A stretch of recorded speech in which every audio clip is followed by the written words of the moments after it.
A hacker is a person who uses technical skills to overcome a challenge or a problem. Typically, the term is used to describe someone working within a computerized system, but the hacker mentality can be very useful in other contexts. By breaking down problems into component parts, thinking about the rules of the system you're operating in, and identifying your goals, you may find yourself using surprising means to achieve victory. In this episode, Mike Hoeschele and Dan Gonzalez join us to discuss the hacker mentality and how they use it every day to solve complex, hard problems. Mike Hoeschele is the resident mad scientist at BMNT and is interested in leveraging unique data sets and AI and loves creating science from art.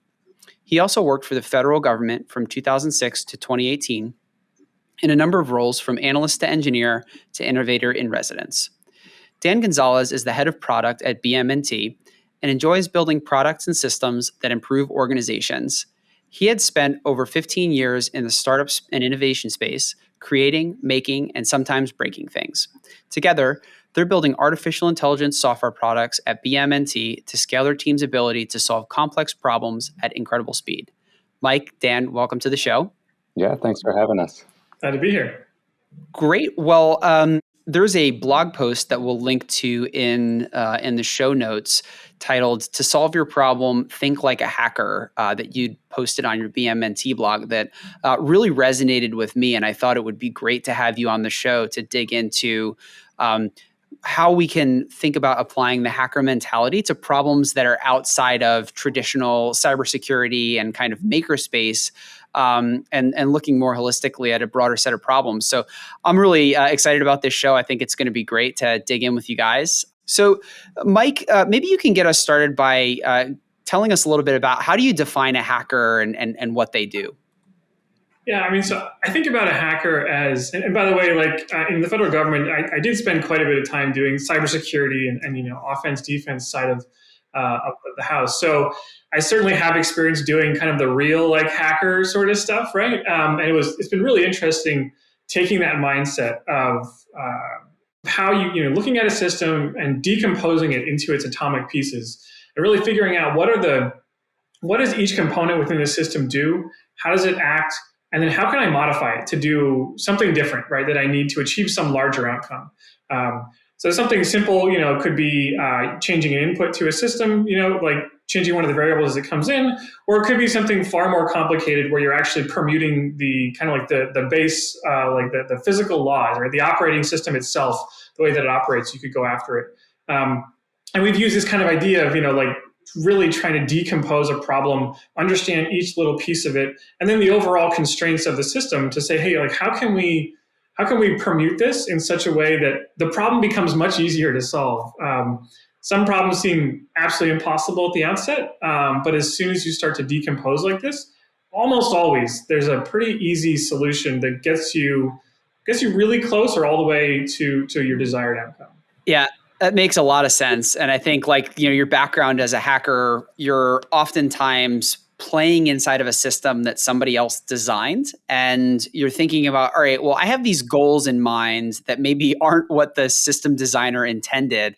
But using this system of goals, this system of rules and my goals, I'm going to kind of think laterally and maybe try to achieve my goals using those rules in a very unintended way. And that's what I love so much about like the process of hacking and working on problems to create potentially surprising outcomes.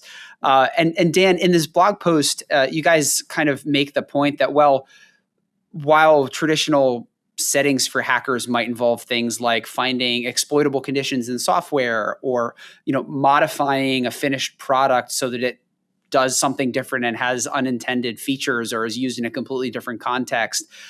While those are bread and butter kind of hacking problems, there are other contexts for thinking like a hacker and being able to solve a broader class of problems. What are some of those? What are some of those problems? Well, I think when you start to think about the systems that that Mike and I, attack is probably the wrong word, but the systems that we're regularly tasked with looking at, either improving or reinventing or otherwise changing in some way, I think a lot of those fundamental techniques that hackers employ are highly leverageable, right? Mike kind of alluded to some of this in terms of, just the different vectors and the ways that the things were designed or set up to be used can sometimes actually be used in very different and creative ways. And it's really the work that we do is talking to the people, our customers who use these systems every day, and helping kind of more deeply understand the work that they do and actually the objectives, like you mentioned, that they're really trying to accomplish,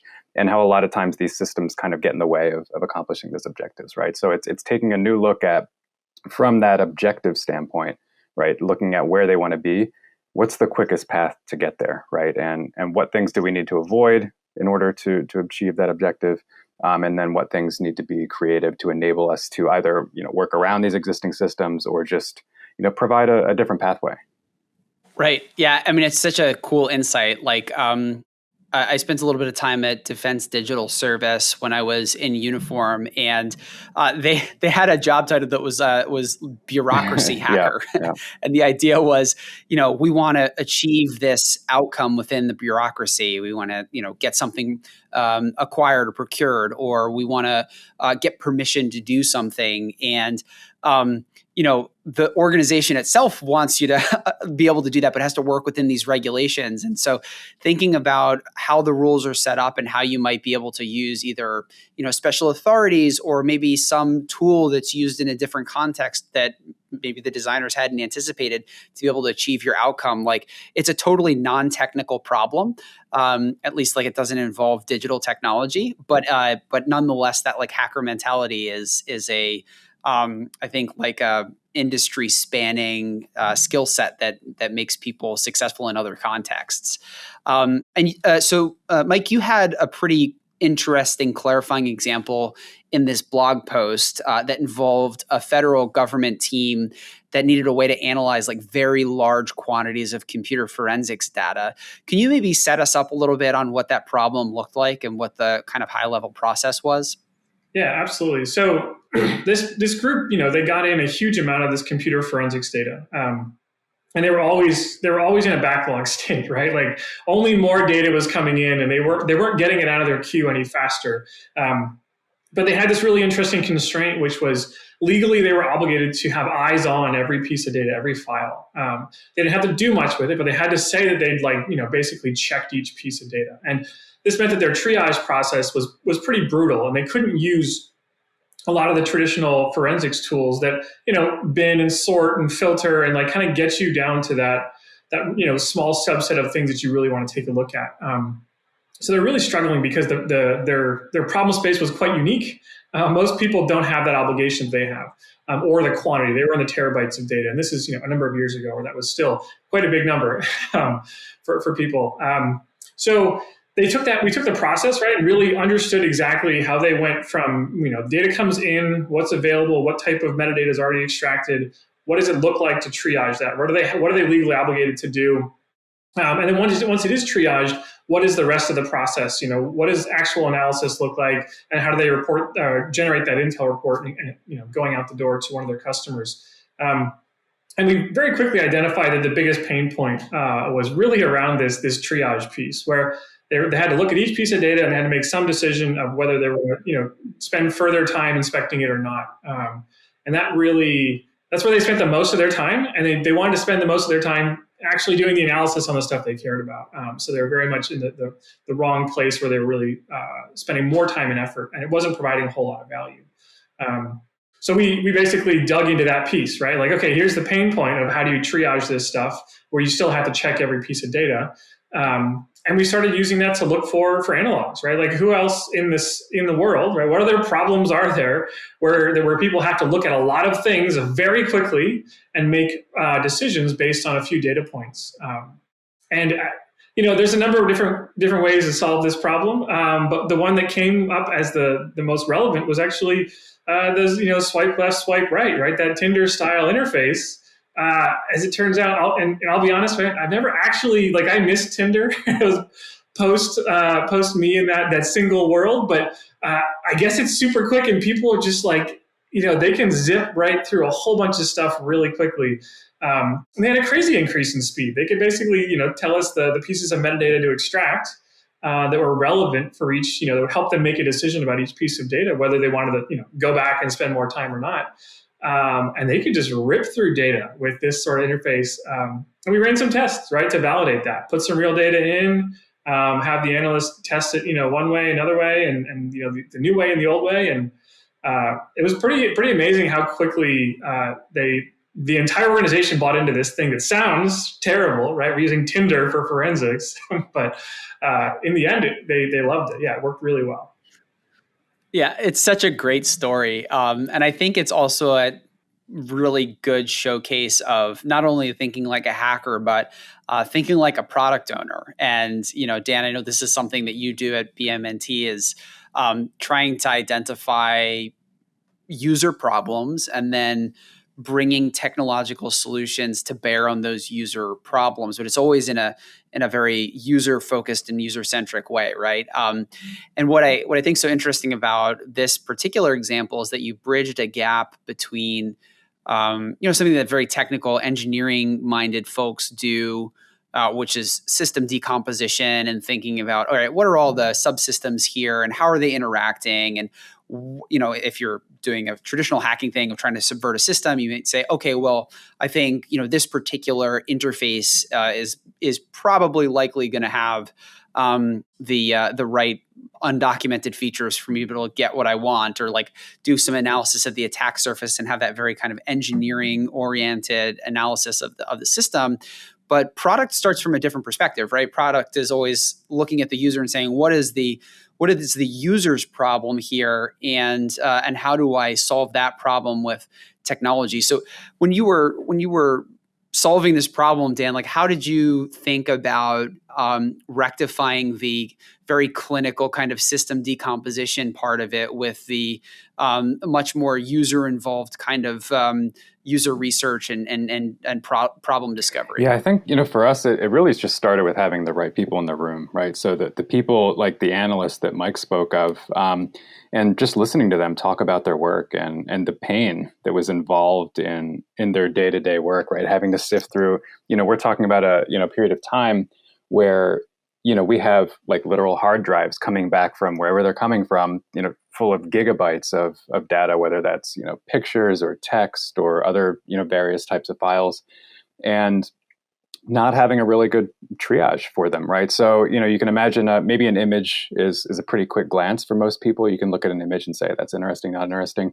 But when you start to get to things like text files or other types of documents, it really slows the process down and it starts, kind of grinding on the analyst. So that was kind of the first key for us, was that, okay, there's a real pain point here, and it's really limiting the throughput of this system, right? These analysts who comprise this system. So, that was the problem that we decided to hone in on, was the fact that there is a bottleneck, right? And the bottleneck is people. And it's because the interface that they have is the typical, Windows Explorer view, which we're all kind of familiar with, and how clunky that can be. So, it takes, X amount of clicks to, navigate to a folder, to select a file to open, to double click on the file, to view the file, to close the file, assign it, right? So all of those things together and multiplied over a very large quantity of information creates a really huge bottleneck in the system, right? So that was kind of the impetus for us looking into different ways that we could then, like, what can we do to improve this triage, right? Even if the number of things that we miss goes up, right? If the end result is a little worse than it was in terms of accuracy, the throughput, in theory, should more than make up for that. So that was kind of the vector that we chose to attack around the problem, was, how can we massively increase the throughput, knowing that we have to use humans, right? AI just kind of isn't there yet. Maybe it is today, but I think at the time it was more like, how do we continue to use the, inherent pattern matching ability of the human brain to really solve this? And how do we put more stuff in front of that brain more quickly? One of the really important pieces that we did when talking to these people was, it wasn't just what's your problem, how does it manifest, how do you work, right? What do you need to accomplish? But it was also, what do you actually like to do, right? Like, what do you want this thing to work like, right? Or what do you want it to look like? How do you want it to act? And as a result, you end up with users who've designed their own solution, right? So they're already bought into it. You don't have to convince them to use the thing. They got their fingerprints all over it, and they enjoy using it. So they actually perform at a higher capacity than they would have even before, right? Because it's their thing that they built. So they're just like, they enjoy using it, which obviously, like, if you enjoy your job, you tend to be a little bit better and quicker and all these things, right? So it unlocks a lot having those folks in the room to build their own interfaces and solutions, right? I'm sure you've experienced this, Josh. I was just going to add, Josh, one more thing on that is, one thing I think we haven't mentioned was the constraints that we had to operate within, right? So, we're talking about government systems, which are not sophisticated, and in most cases, a decade plus older than the stuff that we're all accustomed to using.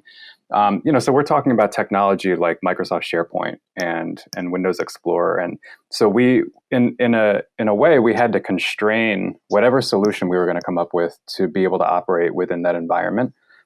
Which, much like taking a deeper look at a system, right? If I'm limited to a certain character count or whatever, this is what I can do within the constraints that I'm given, right? So having some sort of binary left or right style interface was something that actually fit neatly into that box as well.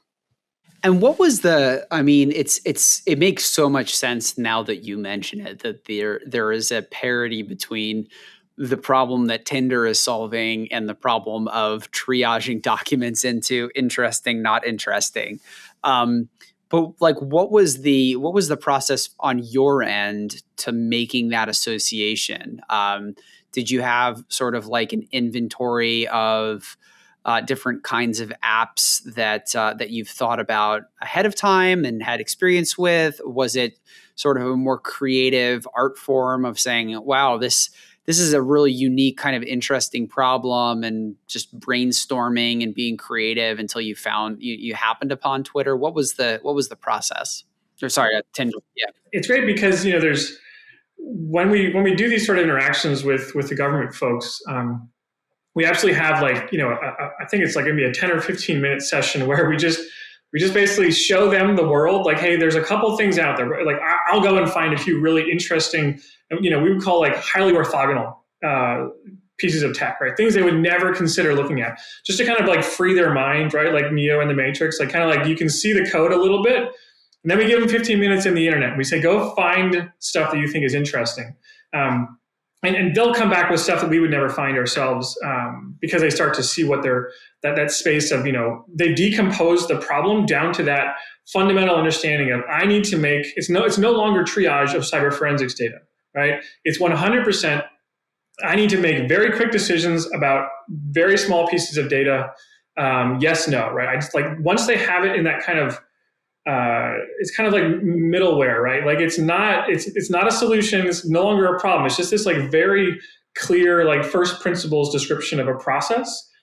Once you have that and you're focusing on that, you can very clearly look at the solution space and start to see things that, like, Tinder no longer is a dating app, right? It's a thing that's really fast at making decisions. And maybe like something like your spam filter on your email.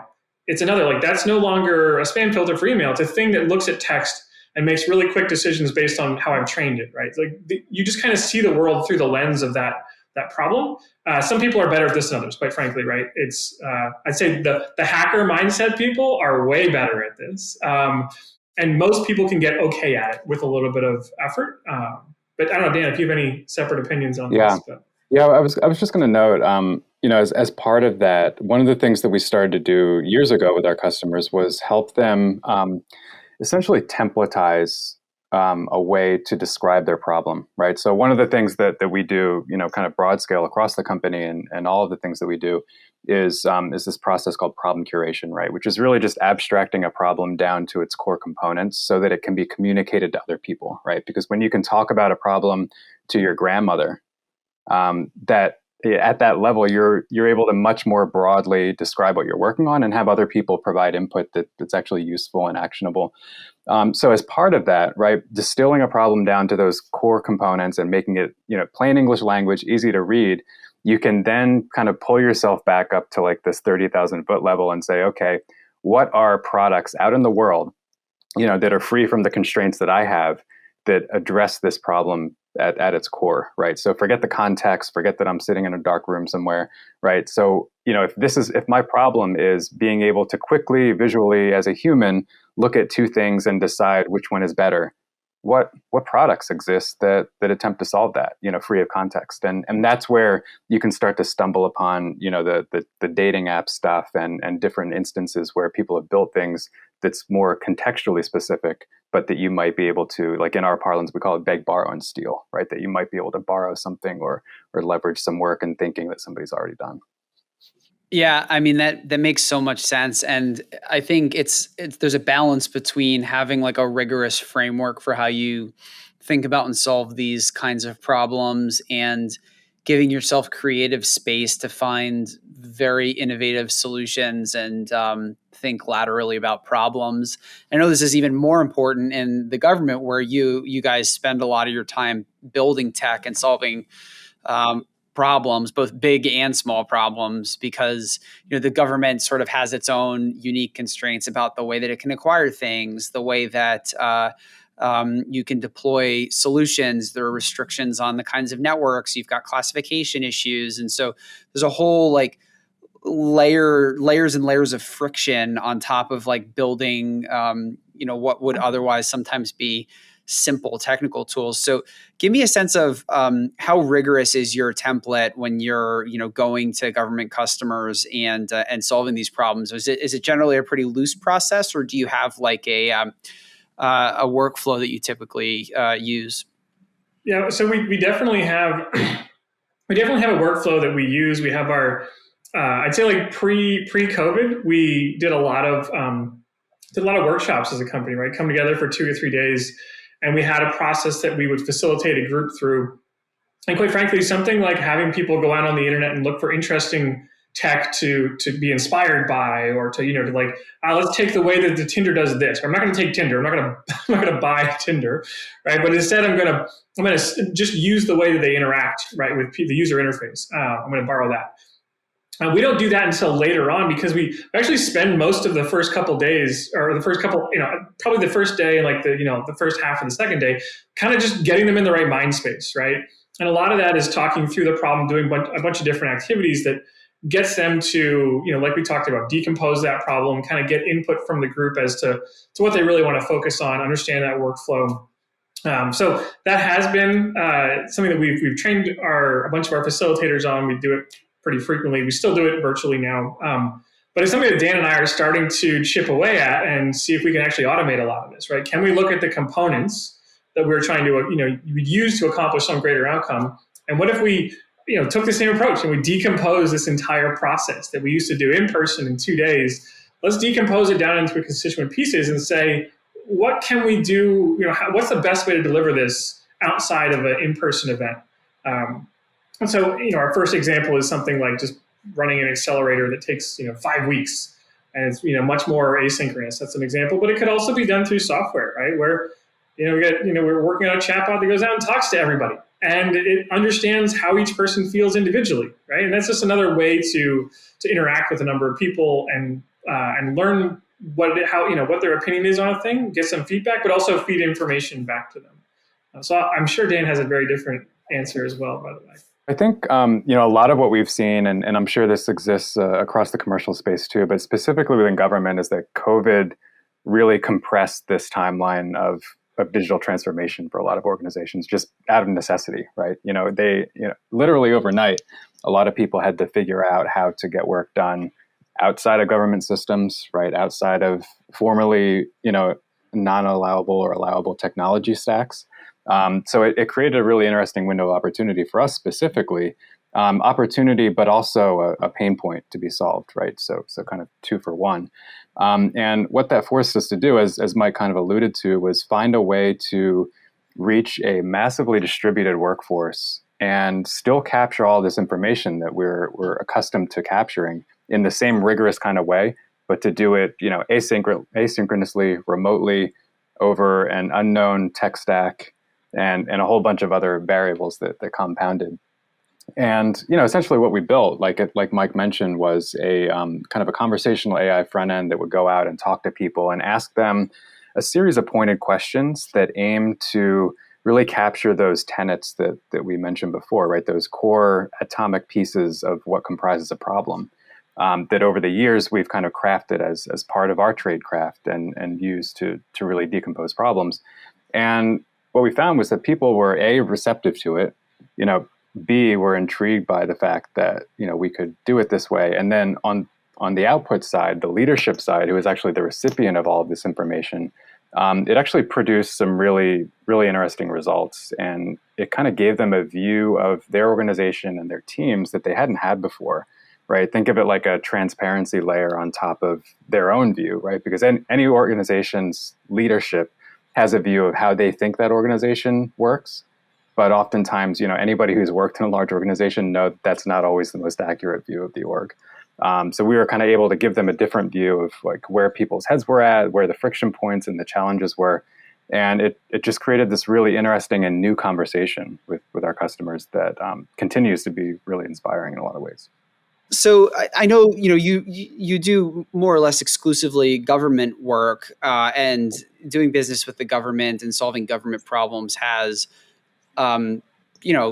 tenant opportunities and challenges. I think in general, the sorts of objective functions for government agencies are distinct from those in the commercial space. For example, most corporations are driven by profit and returns on investment and those sorts of things. And governments generally are driven by requirements and mission and those sorts of things.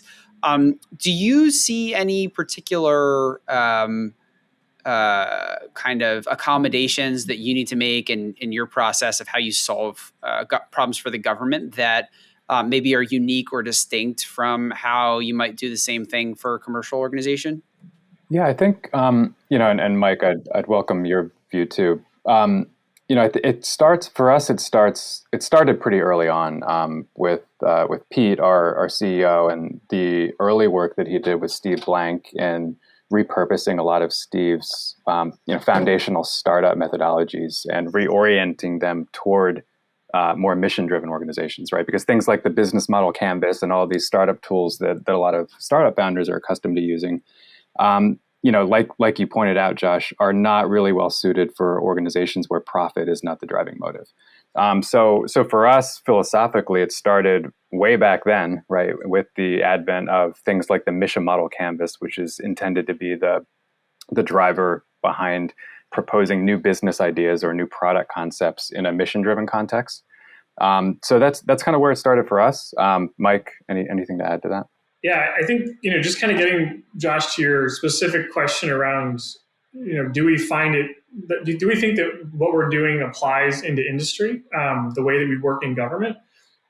And, when I first left government, I was kind of like looking forward to seeing how fast, you can move when you're in industry. And, these organizations they have none of this like political cruff and bureaucracy. And the reality is it's all the same, right? I mean, any big organization is effectively a government organization. If you were to go to any, I don't know what the size cutoff is, right? But any organization that's no longer moving fast and breaking things, but rather has process and organization and all these things, like an HR department and, policies and all these things that structure how you work, which you have to have in a big organization. Once that exists, everything is basically just government, and these techniques apply exactly the same way they do in the government, right? You simply can't solve a problem by figuring out the user desirability and the technical feasibility, right? Like, can we build the thing and do people want it? That's not enough.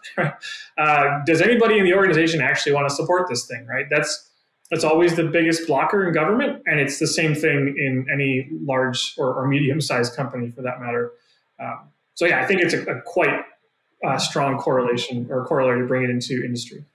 Yeah, I think that's definitely right. And I know, there's a lot of one of the things that's so interesting from my perspective of doing work for commercial entities and for government entities is there's almost this like grass is always greener phenomenon of talking to a government customer. They say, man, like, how are they solving this problem in the commercial space? And then you go to a commercial customer and they're like, wow, you're solving this problem for like military weapon systems. That's really interesting. Like, I wonder how are they doing that, and could that be applicable here? So it's like, I think it's just problems. Problems in this space are just generally hard to solve, and it's like more universally difficult than specific to commercial versus government. But yeah, is there any other kind of topics or offshoots from the blog post that you guys wanted to talk about or cover? Yeah, I mean, so just a couple of things I've been thinking of as we've been talking. I think specific to your audience here, there's a large degree, as Mike kind of alluded to, right? This what we call viability problems, right, which are systemic problems within organizations that need to be accounted for when solving problems. There's a huge degree of social engineering that goes into that, right? And you can even look to tools like the business model canvas to think about how to attack them, right? So we call there's a box in the business model canvas, or maybe it's, I don't know if it's different in the mission model canvas, but it's effectively called like support and buy-in, right? Which is a code word for saboteurs, right? So if I'm solving this problem within a large organization, who's going to get in my way, right? And do I need to go out and do extra work, right? Plot a strategy to go out and either get their buy-in or get the right political capital to end run them, or whatever I need to do, right? So there are these tools in place that we regularly have to employ that I think are part of any good social engineering, set of best practices. So that was one thing. And then, the other thing that I mentioned about digital transformation and organizations and people within those organizations having to quickly step up and reinvent the way that they do work. This was something that Mike and I, kind of thought about early on, right? Because a lot of times when we were doing the really early discovery work for the work that we're doing now, and we were talking to end users, one of these things that we heard over and over and over again was, when I want to get real work done, I get up from my desk, I walk out the door into the outside, where I don't get to go that often, and then I turn on my cell phone and I do work, right? Because one of the things that, especially in government, that we always tend to forget is that people who work for the government are real humans, right? They're consumers just like all of us. And they have the same iPhones, they have the same Macs when they go home and everything. So they know about all these tools that exist, but a lot of times they're just limited because of the constraints of their organization. So when they want to get real work done, they go outside, they turn on their cell phone, and they're able to do that, right? So one of the things that we did early on was say, okay, we're going to support SMS, right, as a way to access our products, or we're going to support mobile web, for example. So just kind of thinking along those mobile first lines of thought as a way to access different things, just allowing for people to become exposed to the work that we were doing in a kind of orthogonal way. Yeah, that makes a lot of sense. I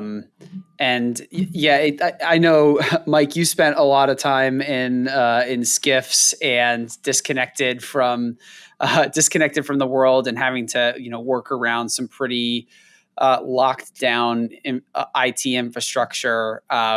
It definitely adds a layer of frustration to what you're trying to do when you have to work around like pretty locked. But like then you have someone explain why the system is the way it is, and you're like, oh well, okay, I guess that sort of makes sense why you did that. There was these 3 incidents that happened 3 years ago, and there's so a lot of it is really just a matter of perspective and communication. So I guess the only thing I wanted to really foot stomp on Dan's earlier point, which is, I assume a lot of your viewers are, like me, and that we like to dig into the technical, the hard bit, right? How do I make the thing work, and really understanding the system. But I would just encourage you to not forget the people side, right? The people side is actually generally the hardest part. If you're trying to build something new or trying to change the way something is done, if you don't first understand the people system, and whether you're going to social engineer it or you're going to try to work with more within the system that exists, it doesn't particularly matter. But man, I would really recommend you spend a lot of time up front on that piece, and then look at the tech, right? Because you can do the tech. You're smart, you're going to figure it out, right? But the people, not always, right? There's times where it's just not going to happen. And sometimes it's best just to walk away after you find out the one key, stakeholder is not into it for whatever reason, and you can spend your time somewhere else, right, on something that's going to actually make it into ops. So that's my one lesson learned. Yeah. Marketing actually matters. Yep, it sure does. And it matters a lot more than technical folks probably want to believe. It's sad but true, right? Yeah, it sure is. Mike, Dan, it was great to have you on. Like I said, I really enjoyed the blog post. I think we'll definitely link to it in the show notes. And how can people learn more about you and BMNT? There's the best way, I think, is we have a nice page set up on bmnt.ai that goes into our software product, and our blog is hosted there, where this article is, and a number of other ones that kind of discuss our ethos around how we think about building software and how we approach user experience and all that sort of stuff. And then some more of our consulting work, if you're interested in that sort of stuff, especially learning about some of our past customers and things we've accomplished with them, that's going to be over on bmnt.com. There's a blog over there that's got a lot of the past successes and work projects that we've done. Or reach out to us. Yeah, we're also on Twitter and all that. So awesome. Well, thank you guys so much for coming on. It was great, and I hope to have you on again really soon. Yeah, awesome. Great to be here. Definitely. Thanks, Josh. Thank you. Thank you for listening to this episode of Planes, Trains, and Tanks. If you enjoyed this episode, please consider leaving us a review. To learn more about Shift5 and our products, visit our website at shift5.io or follow us on LinkedIn and Twitter.